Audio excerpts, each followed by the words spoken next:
Going get Scott. Absolutely. All right. I've always wondered something about Matthew McConaughey. Like, I really want to know exactly how big his.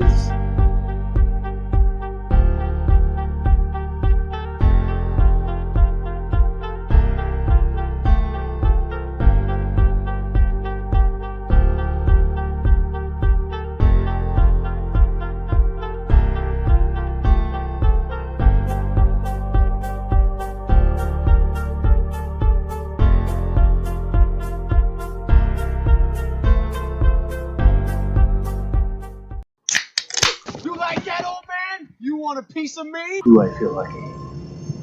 Well, do you, punk? Good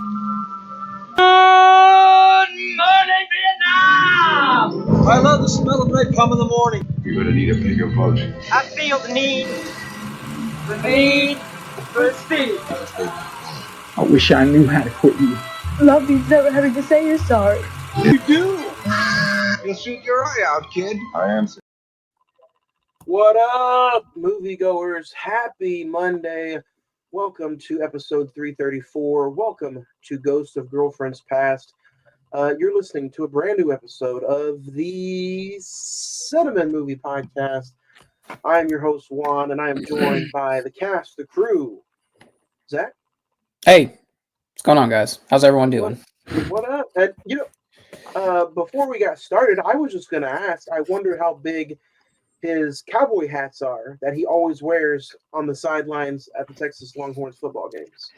I sent you a picture of that. I don't know if you checked your phone yet. But Zach, man, it's been a minute. How you been doing? I'm doing pretty well. I'm here with my Jurassic Park mug, if you can see that. So I'm all ready to go. We're here to talk about Little McConaughey, some rom-coms, and Oscar nominations. How about you, man? It's been going good, man. Oscar nominations. We didn't get to them last week, so we're talking about them today. It's always good to talk a little Matthew McConaughey, so I'm excited for this one. If you guys have not been listening, or if this is your first time listening to us as a podcast, every year we have a theme. And this year our theme is Mr. All right himself, Mr. Matthew McConaughey. We kicked it off last month, technically, with The Lincoln Lawyer, which I thought was a fabulous episode. Go back and check that one out. This month, we're talking about Ghosts of Grlfriends Past. And back in December, we actually started in December with Interstellar. That's true. So, and Ghosts of Grlfriends Past is cool. It's February, Valentine's month. The movie is also after Christmas, so kind of the same little get together. But hey, once again here at the show, we plan things on the dot. But it's good, man. It's good to always talk movies with you. So I'm excited for this year. We have a lot of big things coming this year. If you guys thought that we were just going to crawl underneath a rock and just call it 300 episodes and be done, you're wrong, because we got some great announcements coming up. We got some great shows coming up. And I think we'll go ahead and just start it right off the bat. Monday, March the 3rd. We've reviewed movies the entire time we've had a podcast.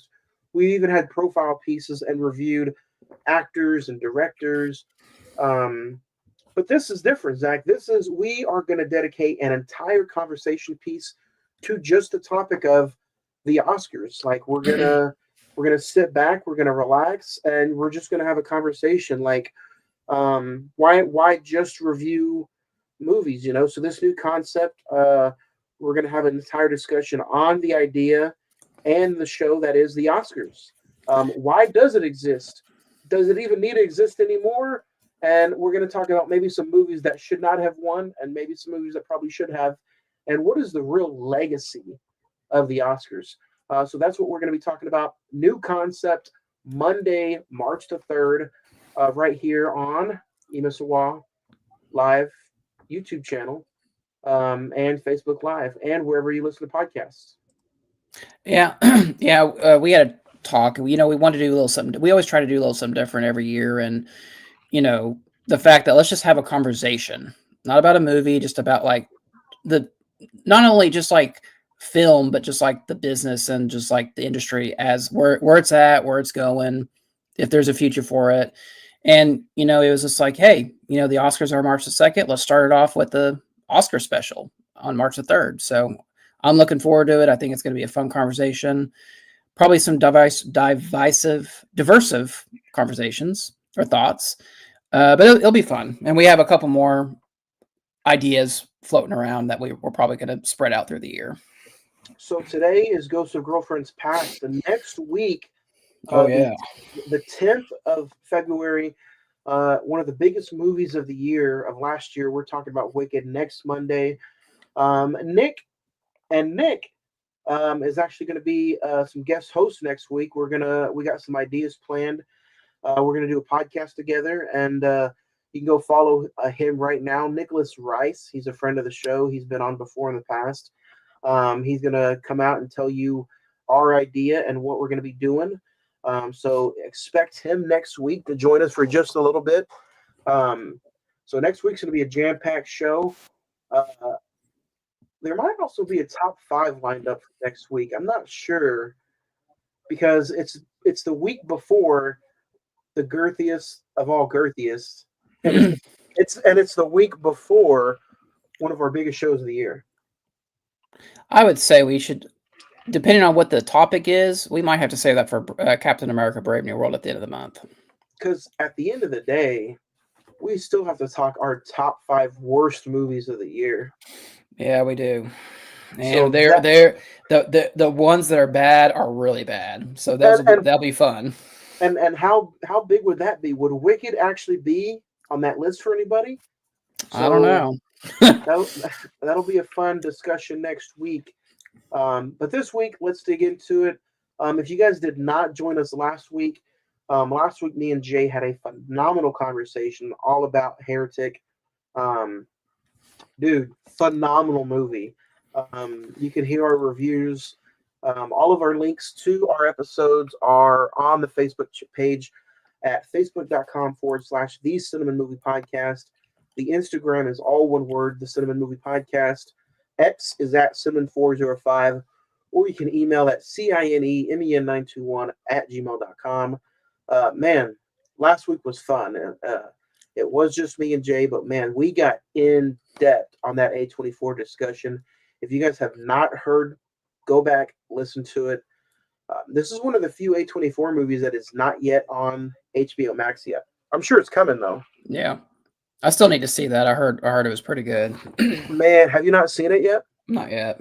It's deep. I'll just tell you that now, and I don't know, maybe it's too deep, but it's pretty deep.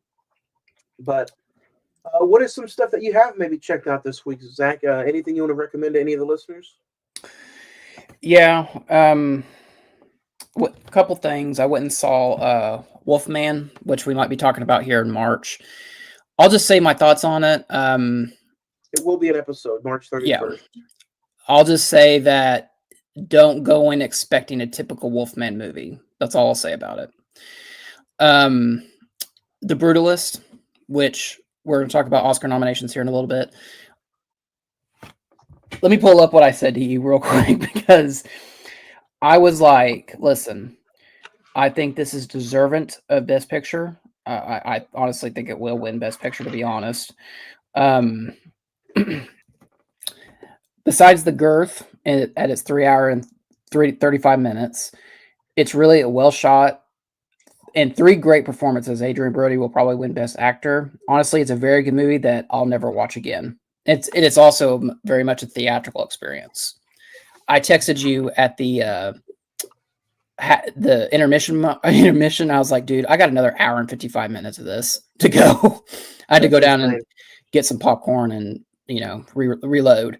But like I said, I think it's a very solid film, but I'll never watch it again. And then I don't know what you think about drama shows. There's a great one right now on HBO called The Pit.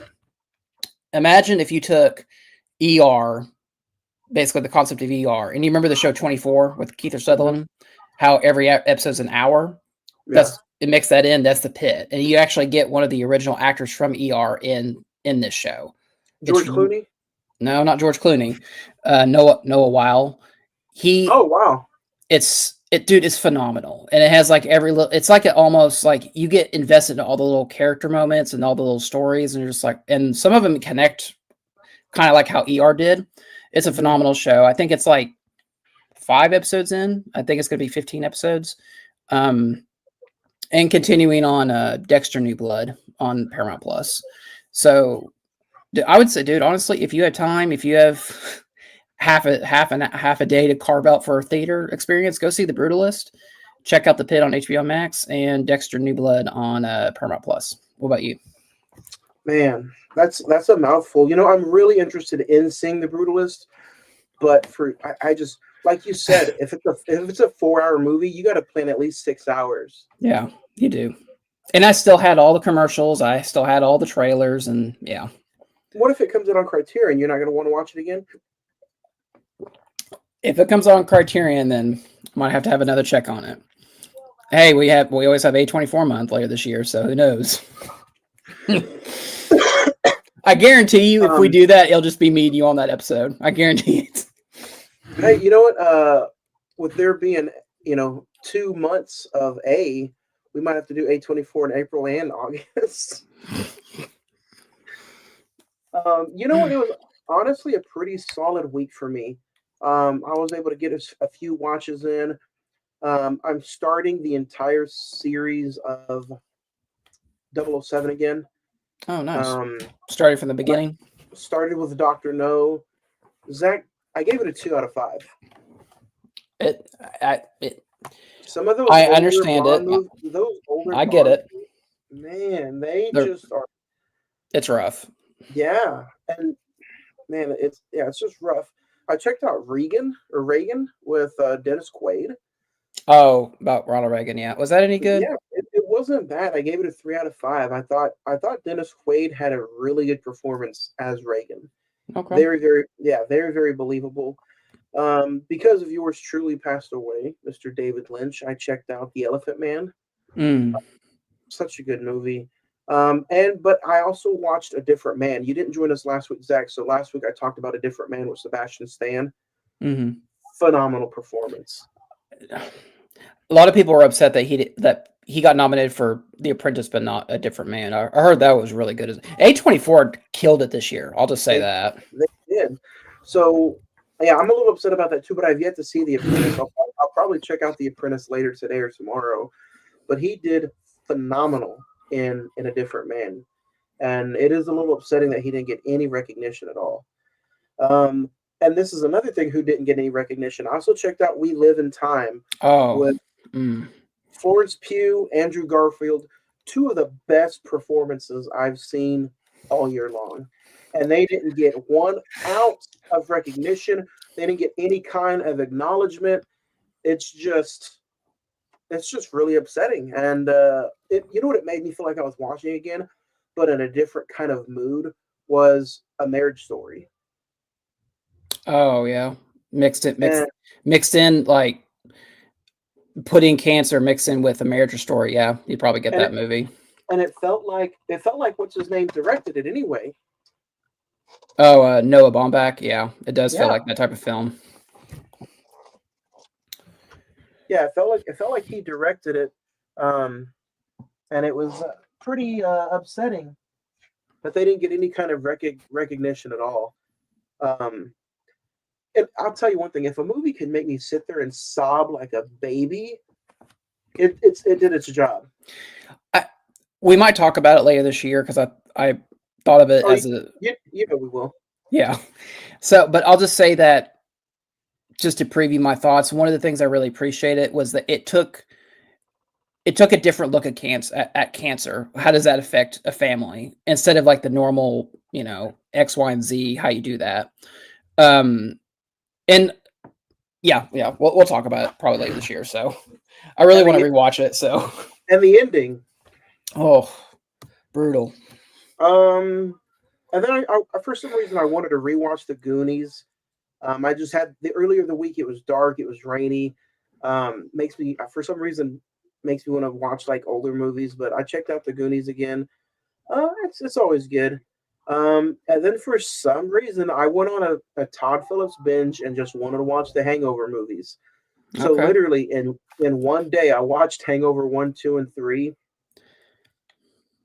I got to just tell you, I forgot how good the first Hangover movie is. The first one is, I Game would say, changing. it's a comedy classic at this Yeah, point. it We is. never talked about that movie. Guess Nope. what? Guess what? 2 was very disappointing, and then 3 kind of ended on a high note. But man, to me, they're not bad films. My rating for 1, 2, and 3 would be 4, 2, 3. I just remember, like, we'll probably talk about it again later this year, but I just remember 2 was just a direct remake of the first one, just in Bangkok. Yeah, And then the third, it does this weird, like, I'm gonna do my own type story. So which was fun. So oh, and something else, and we'll talk. I guess you can talk about it as well. Smile 2. I rewatched that for getting ready for my list, and I'm gonna be honest. I think that movie gets better on the second watch. It might be better it than the does. first one. It does. No, it is better than the first one.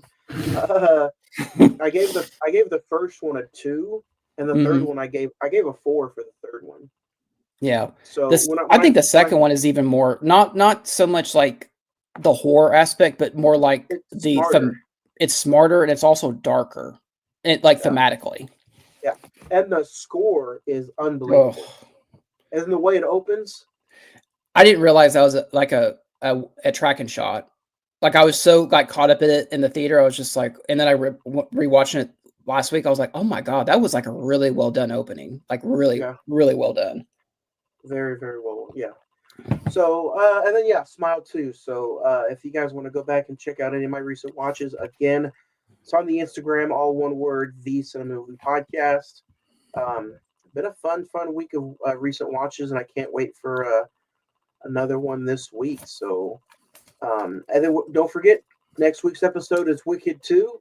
I don't think it's streaming anywhere yet, but it will Not be yet. on physical media tomorrow. Yes, So should be fun one to go get. If you it want to go should be. get it, It's a Universal movie, so it should probably be on Peacock here in the next couple weeks. So I heard that it was either going to be on Peacock by Valentine's Day weekend or March 1st. right before the Oscars, yeah. Yeah, but I could have. How is that not a Disney movie? That's a very good question, but Didn't Disney? I don't know. I thought Disney had rights to that movie. Well, it's kind of tricky because they did the you remember that Oz the Great and Powerful with James Franco? Yeah. They did that, but I don't know. That is weird. Speaking of Wicked, you want to talk some Oscar noms real quick? Bring it on. Okay, so I'll just do like the top 4, like the Best Picture, Best Director, Best Actor, Best Actress. No. Best actor, you got it, or best picture, you got to do all 10. No, I was going to list off all the Best Picture noms. Oh, okay. No, I was just saying, like, I'm just going to hit actor, actress, director, and picture. So let's start with Best Actress. Cynthia Erivo for Wicked, Carla Sofia Gaston for Emilia Perez, Mikey Madison for Honora, Demi Moore for The Substance, and Fernanda Torres for I'm Still Here. Mm. I haven't seen The Substance, but I think Demi has got that in the bag from everything I've heard about that movie. Man, it's really good. I haven't watched it a second time yet, but I'm going to. But if she's got it in the bag, that makes me kind of worry about the other ones. I heard I haven't seen Honora. I heard Mikey Madison was pretty good in that. And then Cynthia Erivo is really good in Wicked. We're going to talk about that next week, but she's one of the best parts of that movie. We'll do Honora too, because it hits Criterion, I believe, in April. Yeah, I saw that. I was like, oh man. Yeah. Best actor, we have Adrian Brody for The Brutalist, Timothée Chalamet for A Complete Unknown, Coleman Domingo for Sing Sing, Ralph Fiennes for Conclave, and Sebastian Stan for The Apprentice. I initially thought that Ralph Fiennes, like, he was the head one, like the big one going in, but Adrian Brody, man, he's got something to say about that. I still haven't seen Conclave, which makes me upset because I was really wanting to see that. I got it on the Vudu, and it's also on the Peacock. Yeah, I got a lot to watch before our top 10 episode. What would you like? I know you haven't seen a lot of those movies, but if you had to pick, like, what would you want to see? I hear good things about Adrian Brody. If Sebastian Stan is as good as in the Apprentice as he is a different man, he could walk away with it. I personally think Ralph Fiennes is the way he performs in that movie is just so spot on. And at certain points, I was feeling like I was like one of his. I felt like he was my superior while I was watching the movie. So like, if I can believe that he's in charge of me, I was kind of blown away. But I have a deep feeling it's going to go to Adrian Brody, just because the Oscars like those kind of movies, especially. I heard it took like 10 years to film, or 5 years. Yeah, 10 years. I think the director Brady Corbett. He's been writing that for like 17 years or something like that. It's a long time. Speaking of Best Director, Sean Baker and Nora, Brady Corbett as the Brutalist, James Mangold for A Complete Unknown, Jacques Adod for Emilia Perez, and Coralie Farget for The Substance. Give me James Mangold. Just kidding. I think it's going to go to the director for The Brutalist. Yeah, Brady Corbett. Yeah. Jacques Adod won the Globe for Best Director, but Emilia, we're not going to talk about that because I have a lot of thoughts on that. But what do you mean, Emilia Perez? Oh, I heard, dude, it's one of the first Oscar movies in a long time. It has like a 75% on Rotten Tomatoes, but like 20% audience score. Like people do not like that movie at all. It's on Netflix, right? Mm-hmm. And it's the most nominated movie of the year, which you would, yeah. What does that have to do with? It's essentially about like a drug cartels. It's a drug cartel, and it's about like a guy who is a transgender, and it's like a musical, and I don't know. Hey, if you want to watch, if you want to watch it, go right ahead. But I mean, I don't know. You could be surprised. It could be your top number 3 of next week of the best of the year. So I might have to check it out. So rounding out the best picture, our 10 nominees are Anora, The Brutalist, A Complete Unknown, Conclave, Dune Part 2, Emilia Perez, I'm Still Here, Nickel Boys, The Substance, and Wicked. What won at the Golden Globes? The Brutalist one for drama, and Emilia Perez won for comedy or musical. So one of those two is going to win? Probably.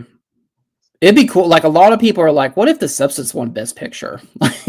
It'd be one of those, like, Silence of the Lambs things where it's like, wow, an actual horror movie won Best Picture. A lot of, like, Dune Part 2. I think it'll go to The Brutalist, though. Yeah, I agree. The Oscars, they're in love with those, like, artsy arts kind of films. Yeah, that's true. Well, if they're going like artsy, then it'd probably go to Emilia Perez, judging by what I heard about that. But are you gonna watch it? Oh yeah, I'll spend 3.5 hours of my life doing this. But Emilia Perez is 3.5 hours. Oh no, not Emilia Perez. I thought you just meant the Oscar ceremony. No, Emilia Perez is like. Oh, that's something else I wanted to talk to you about. This is one of the first. Emilia Perez is like, I think, 2 hours and 20 minutes. I think. No, that's not it. Maybe it'll be like Roma. 2 hours and 12 minutes. Maybe it'll be like Roma, where it wins everything but Best Picture. Yeah, that's true. That was something I wanted to talk to you about. This is one of the first years in a long time with the Oscars that the last time I remember this, like, not only just like not having seen a lot of the films, but it was much more like independent filmmaking was 2014, when it was like Birdman, Boyhood, Whiplash, The Grand Budapest Hotel. But in my opinion, those were better movies than the movies we got this year. It was much more like we're gonna acknowledge independent filmmaking than like big blockbuster films. Like last year was Oppenheimer and Barbie and all those. So I think last year was kind of just a weird situation. This year, I mean, technically, Conclave is not an independent film. It was put up by Universal. yeah, I mean, and technically, Emilia Perez is a Netflix budget of a film. yeah. Uh, Wicked is probably the biggest blockbuster out of all of them. Wicked, Dune. Really, the only independent film is The Substance. Even Yeah. the Brutalist is still put out by who? A24. A24, yeah. Anora, I think Anora's A24's. Oh, that's Neon. That's Neon. Neon. Anora, yeah. Anora's an independent film. A Complete Unknown is done by Fox. Yeah, that's not independent at all. I'm still here. Who the hell did that? That's more. Here. I'm still here. That's Sony Pictures. Sony Pictures. So yeah. Where's that at? I could have sworn I've seen that somewhere. Part of me thinks that's streaming. Let me look real quick. Oh, that's a foreign film. Yeah, I think it's a French film. Hey, if we get out right now, we can go. Oh no, it's not till this Thursday. We can go see it at Tinseltown at 6:00. So mark your calendars. Man. Yeah, but I mean, I don't know. I think it's going to be one of those ones where maybe a movie wins like 10 out of 12 awards, and then a random movie wins Best Picture. But we'll see. Well, here in about a month, we'll find out, and we'll see who's gonna. We'll see how much I'm gonna bitch and complain on our Oscars episode. So you're quite happy last year, though. I think we're all quite happy last year. So you want to talk some McConaughey? Let's talk a little McConaughey. Today we are reviewing Ghost of Girlfriends Past with a release date of May 1st, 2009. It had a budget of $38 million, and it grossed a little over $102 million at the box office. IMDb has it at a 5.8 out of 10.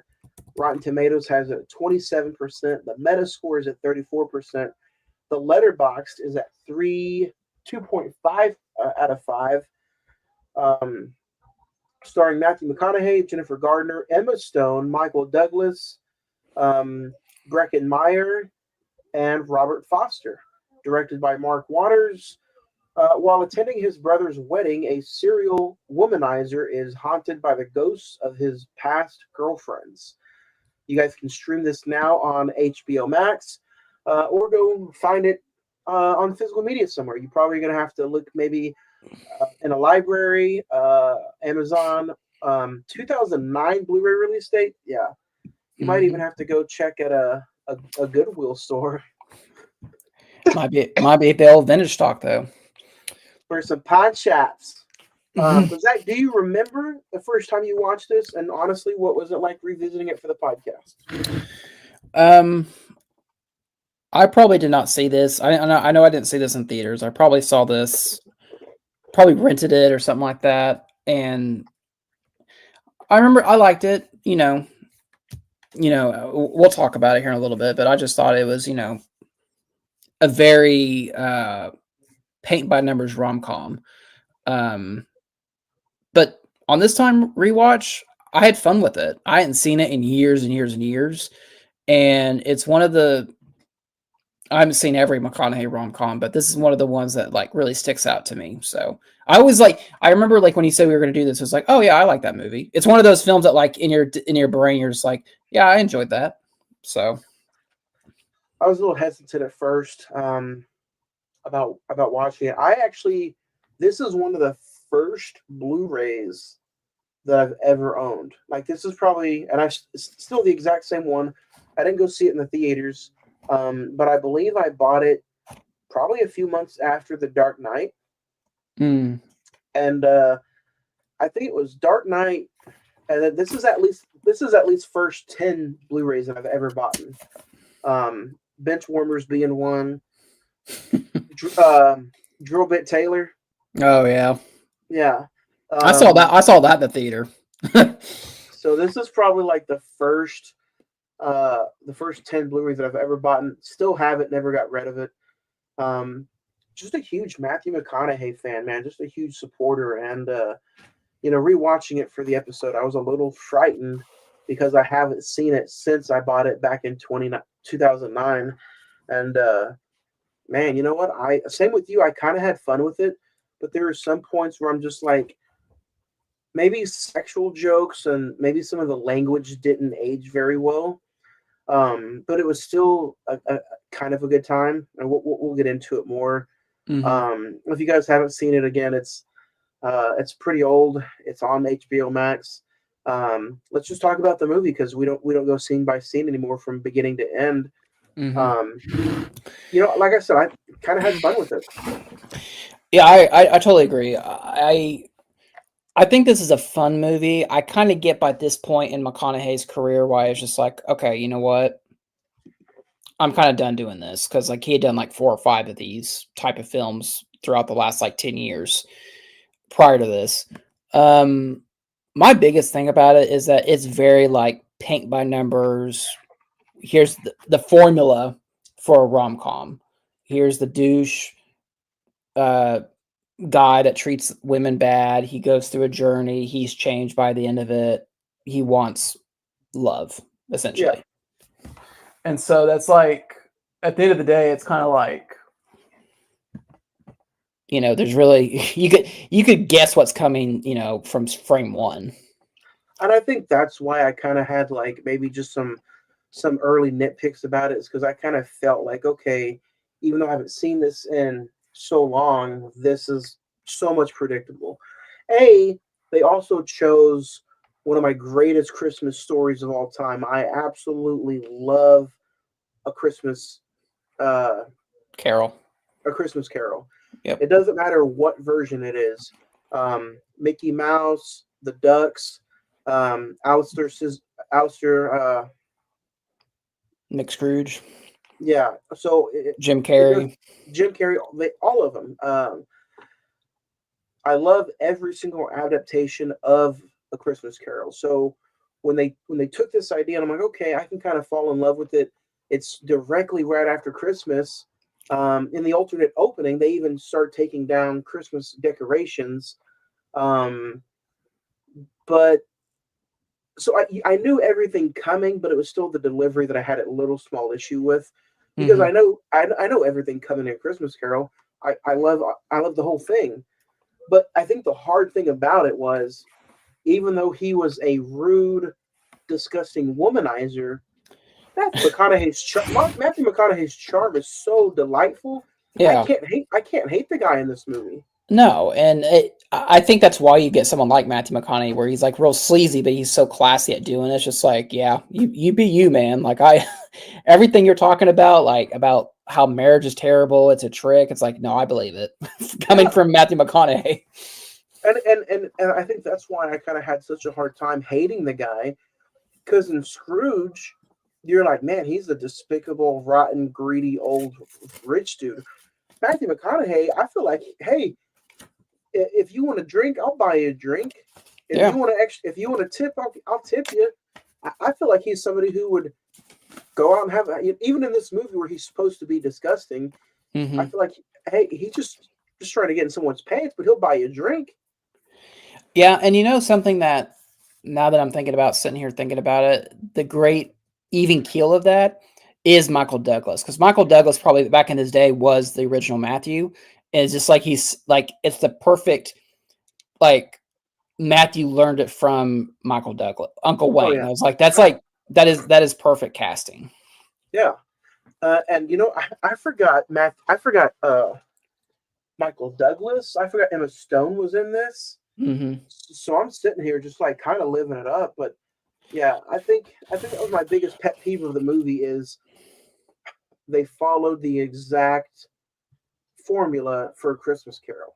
See, that's the thing. That's the thing I most I remembered about it. It was like, oh, it's that Christmas Carol concept, but let's take it, instead of Christmas, let's take it and apply it to someone's life who has been wasting it for like 30 some odd years. And apparently, go ahead. No, I was just gonna say, like, you know, let's take you back to the good times. Let's reevaluate the present. Let's reevaluate the past, the present. And here's what you're gonna do. If you keep going down this road, you're gonna end up like that. You know, which, like you said, that's completely out of Christmas Carol, but that's the thing I enjoyed the most about it. And don't get me wrong, I enjoyed it too, but I just kind of felt, even though I knew what was coming, I was like, But I think it might have been maybe the concept of I heard that I some of the special features on here is pretty cool to watch, but I heard Matthew McConaughey wanted to be more detailed in the ghosting of the movies, and the director was like, "No, I don't want to be detailed at all. Let's just throw them in there. They're ghosts."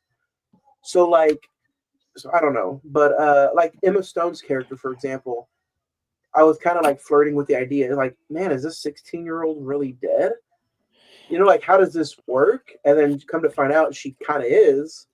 Can we talk about that? To me, like, okay, I'm not going to say the movie was bad or I was bored throughout it, but when Emma Stone shows up and that it lights up. Like, oh, Emma Stone is like ready to get. She's on her game. Let's go. She's like toe to toe with Matthew.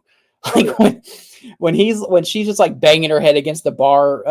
The bar is just like, yeah, he's just living it up, and she's just like, this guy is a douche. Like, what are we doing? Can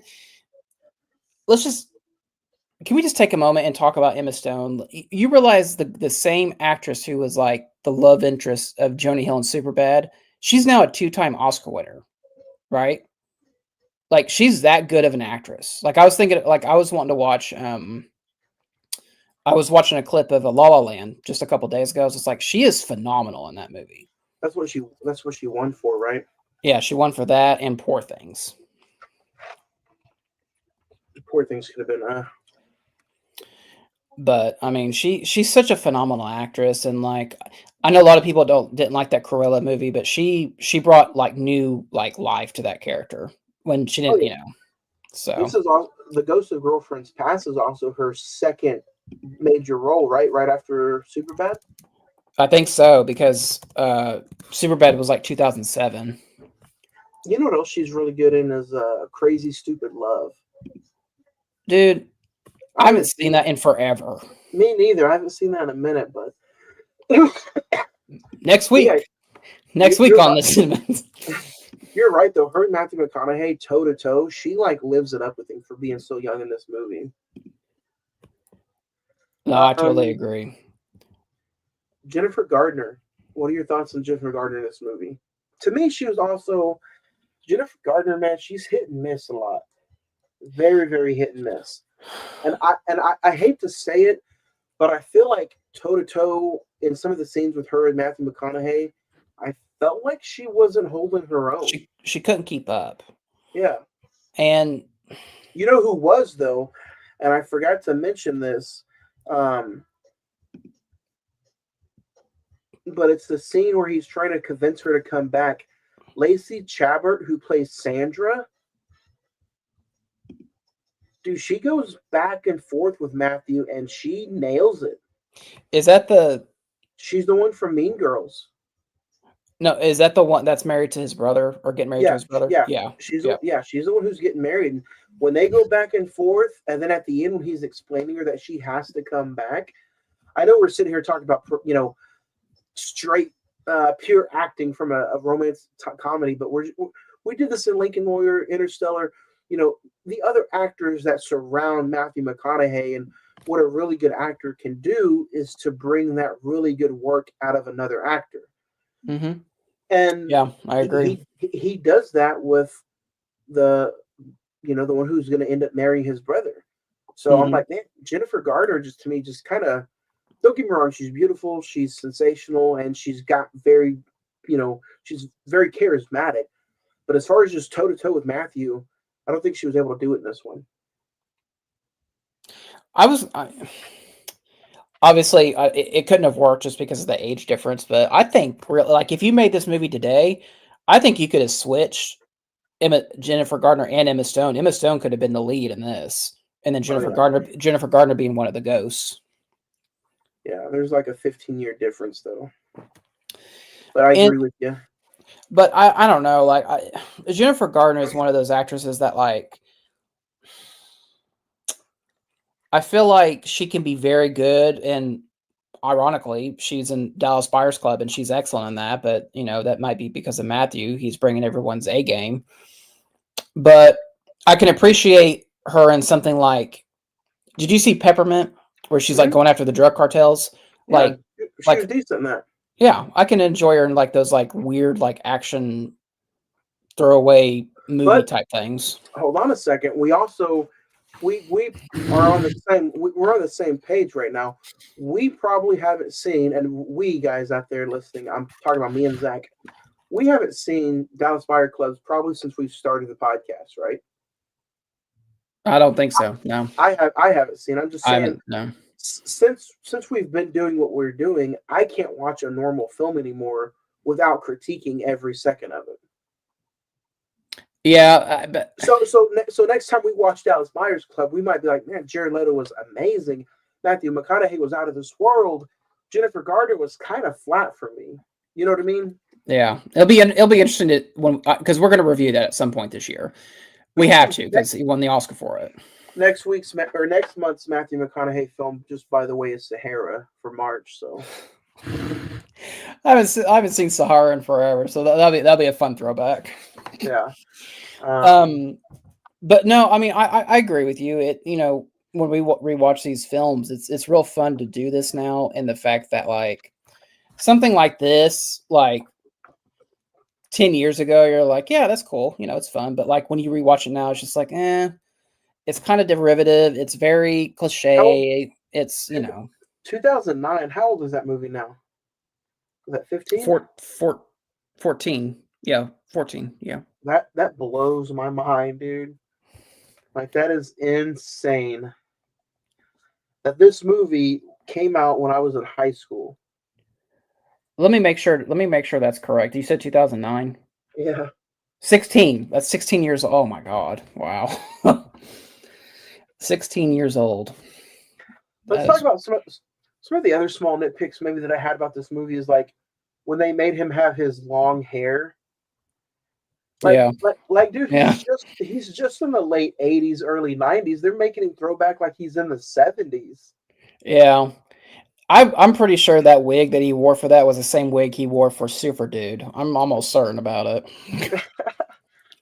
I was like, are you guys trying to make him seem like he's he's not that old, first off. From Dazed and Confused?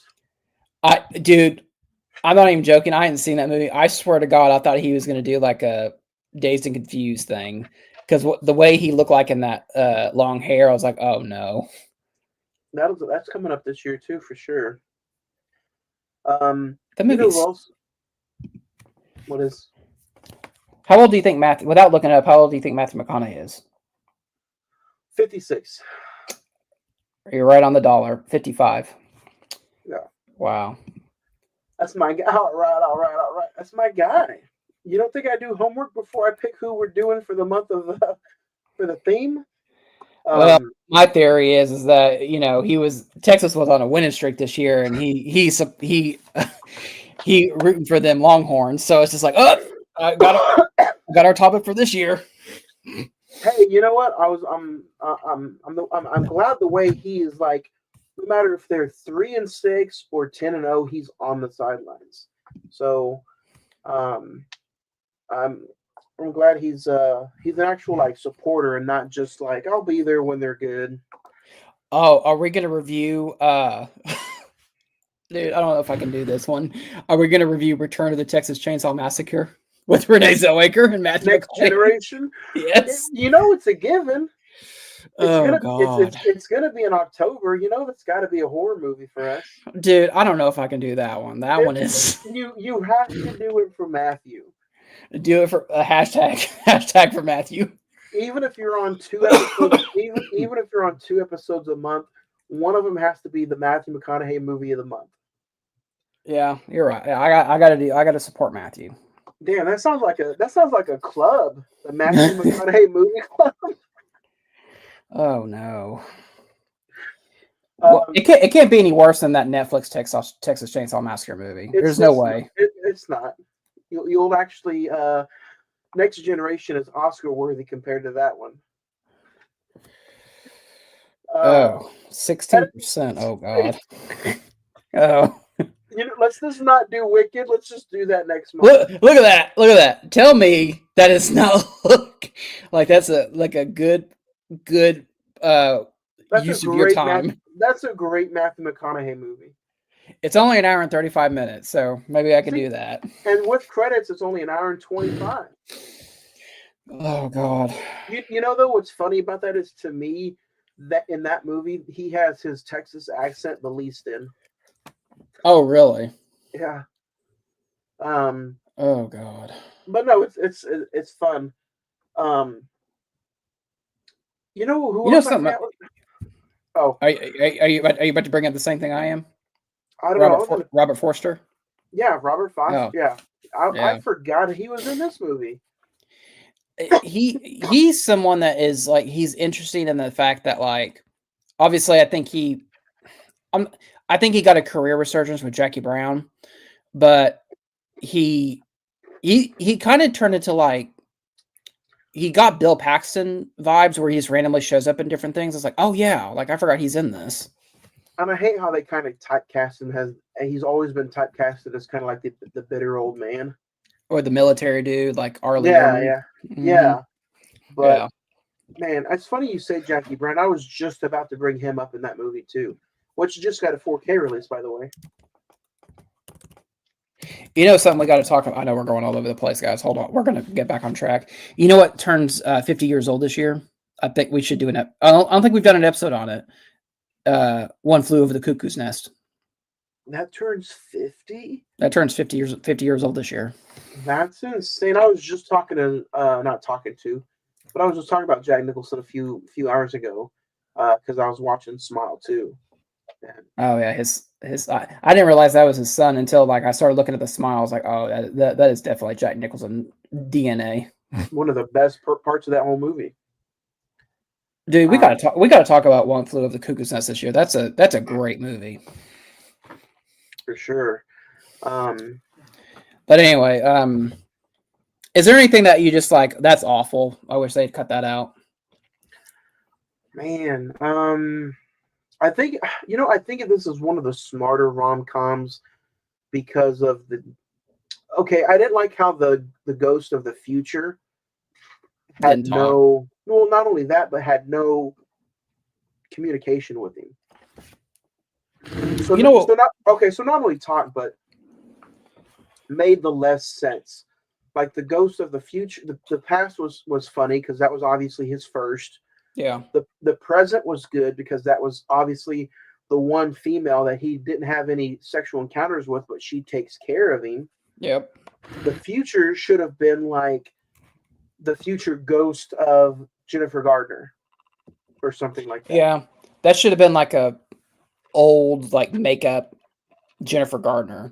Something else. I was kind of sitting here. I was thinking like, would have been so cool if they had gotten like big name people to play those roles. Like Emma Stone wasn't like a big name at the time. She is now. But like if they had gotten like Charlize Theron or Angelina Jolie to like play the ghost, like big name people, you think that would have brought like a little bit like, oh, like they get what we're doing, like kind of like the jokiness of it, but kind of be like, oh yeah, well, we can get Angelina Jolie for a cameo to do this. That would be funny. But I think another thing that might have hurt this movie is it came out the Memorial Day weekend. That's so strange. Why didn't they release this in February? Why is this in March? You said March or May? May. It came out May 1st. Why is this a May movie? Yeah, so this came out like right on the heels of like summer blockbusters coming up. So I think I would find that flattering because that's maybe what they think of the name Matthew McConaughey. But yeah, it came out right Memorial Day weekend, first week of May. You said this is 2009. Yeah. So I'm gonna look this up real quick because I'm very curious. And if to answer your question, one of the scenes that I would probably take out for sure is the scene where he's getting introduced to, hey, these are all the girls you've promised or to be in a relationship with, or you've had sex with and it's like a room of like 80 females. I like that. Like, I like that like, scene because it was just like, like, like this is a small joke. I don't mean to be rude or anything, but like him having sex with all these females. Is this the prequel to Dallas Buyers Club? I mean, you're not wrong. I'm not gonna lie. You're not wrong on that.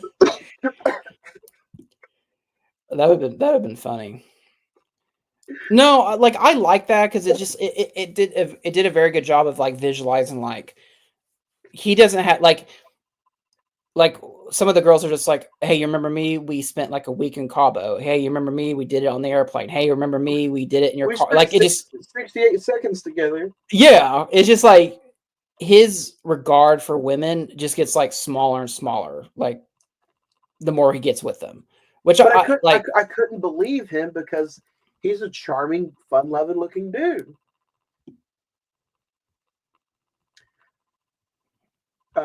I knew this came out the same day as something else. This came out the same day as X-Men Origins Wolverine. So Oh, wow. yeah, I don't think this made no money. Would it make $100 million or something like that? Yeah. Hey, that's the other one of the first 10 Blu-rays I bought was X-Men Origins Wolverine. Wow. 2009. Oh, 2009. A couple weeks later after that was Star Trek and Angels and Demons. Oh, wow. There was a lot of stuff that came out that year. Terminator Salvation. Not Drag Me to Hell. You remember that movie? The Sam Raimi movie? Yeah, it's not bad. Up was that summer. Let's see what else. The Hangover was that summer too. It came out in June. Wow. Land of the Lost. Ugh. Ugh. Imagine that. Oh God. Is it bad that the older I get, I dislike Will Ferrell even more? No, I don't blame you on that because he has a new movie coming out with Reese Witherspoon. It looks awful. I didn't know she was still making movies. The Taking of Pelham 1, 2, 3. That's an underrated Denzel movie. I'll say that. That is. The Proposal, year one. That's a terrible movie. Transformers: Revenge of the Fallen. That was that same year as well. Oh, I remember that one, the second one, right? Oh hell yeah! Public Enemies was that year. We finally got to talk about that. Harry Potter and the Death and the Half-Blood Prince. I Love You, Beth Cooper. I Love You, Beth Cooper is like a really like. That's very much a cliche teen film, but I really enjoy that movie. We were going to talk about that. We were going to talk about that, and you're like, no, we got something else to talk about. Guess what? Here comes March, Zach. You're laughing, but I'm not playing. Hey, March is packed. We were talking about today over text, and I was just like, well, we got some things coming down the pipeline for March. You know, it's another funny scene, and I guess this could lead into favorite scenes. The scene where is it Michael Douglas who's like, these are all the condoms you've used? Yeah. You're like, no. And he gets in the car and it sounds like a hailstorm. And here's like, I was just gonna say, like, and here's all the tears that women cried over you. Well, this movie is not very vulgar, and it's not very dirty, which I appreciated.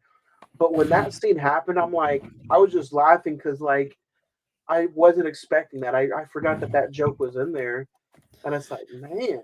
But yeah. And if I could say one big positive thing about this film is it is Matthew McConaughey's film to lose, which means if he doesn't perform the way he does, this movie goes from, let's say, an average of a 3 to maybe a 1.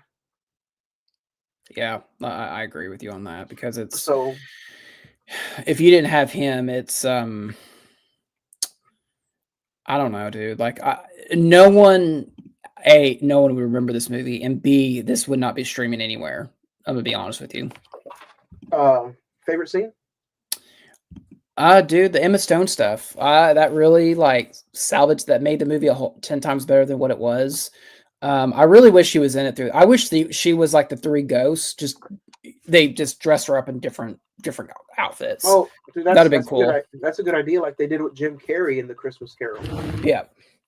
I just wish if there was anything that we could redo on that is I just wish Emma Stone played all three of the ghosts. That would have been cool. Like I said, it's very cliched. It's very paint by numbers rom-com, but the fact that, this movie's 16 years old and it's on Max and people somewhat remember it, did something right. You're welcome. Maybe we can get this movie trending again. Yeah. Yeah, I would have to say the condom scene where he's getting held on. I thought that was really funny. The scene where the past girlfriends are throwing the dirt on his grave. I thought that was pretty dark. Yeah. And then I do like the scene where he goes and looks. If you're wanting just funny, where he tips over the cake. Oh, like the slapstick humor, yeah. Yeah. So he's really good at that. So yeah, those are some of my favorite scenes from this movie. But star rating, Ghosts of Girlfriends Past. I'll go first. Since I wasn't going to be completely biased, I'm still looking at this movie through a reviewer's eyes, I guess. I wanted to have a little bit of bias in there, but I'm not going to. I'm going to give it a 2.5. 2.5 out of 5.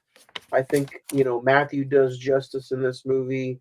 He surrounds himself by maybe the people he probably should.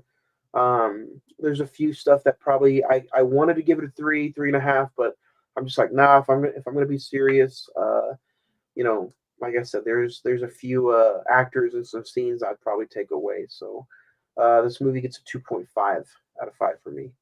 Zach, what about you? Yeah, I'll go a little higher. I'll give it a 3. I think it's not the best in his filmography. It's not the worst. It's very much the middle of the road where it's just like, I totally agree with you. If Matthew was not in this movie, no one would remember it today. Like I said, it does. I'm not offended by it. It's fun. It is what it is. It's definitely of the time. I think there was a lot of films like this from 2009, 2008, where it's just kind of like relationship review at movies. I think 500 Days of Summer was later that year. So, but it's a 3. We always like talking about Matthew. And throwback for people that don't even remember this. Look at this. Hollywood Video. You remember that store? The Hollywood Video. The rival to Blockbuster. And I still have, dude, I'm not even gonna lie. I still have the receipt for when I bought this. Wow. So is that everything else you bought that day? Yeah. So I bought this is 2010. This is when they were going out of business. I got all these movies for like, I don't know, like $30. I got Gone Baby Gone, A Time to Kill, which that's another movie we got to talk about later this year. The Box. You remember that movie with Cameron Diaz? Yeah. The Narrows, Ghost of Girlfriends Past. And I don't even remember buying this. The Wrestler, which we might be talking about next month. That's insane. That you I'm not even joking. I didn't even know that this was on there. And I looked, I was like, The Wrestler. I was like, oh, we talked about that earlier today.